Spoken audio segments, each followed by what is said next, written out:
mstari 29 mstari wa 18. Pasipo maono watu huacha kujizuia, bali anaheri mtu yule aishikaye sheria.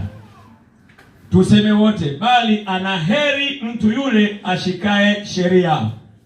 Bali anaheri mtu yule aishikaye sheria. Tuseme tena kwa sauti, bali anaheri mtu yule ashikaye sheria. Bali anaheri mtu yule aishikaye sheria. Maneno ya Mungu mchana wa leo yanazungumzia kuhusu maono. Maono yangu ni maisha yangu.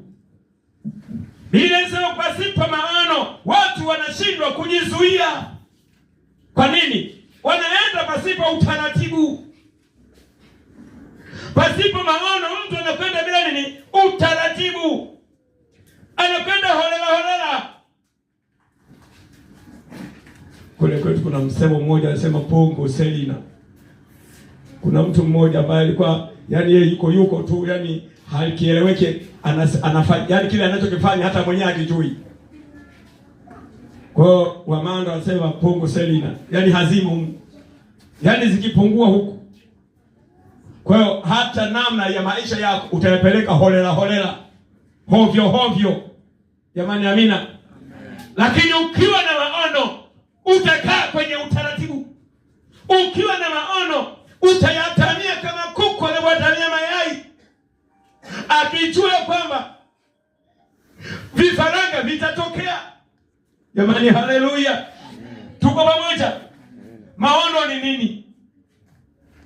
Maono ni fikra. Ni fikra. Maono ni fikra alizonazo mtu katika kuliendea jambo fulani, picha fulani. Jamani, haleluya. Nataka nikwambie, hebu angalieni hapo nje. Maiona nyumba inajengwa, si ndio? Kabla haijajengwa ilijengwa kwenye ufahamu wa mtu. Halo? Si nimeeleka mpaka hapo?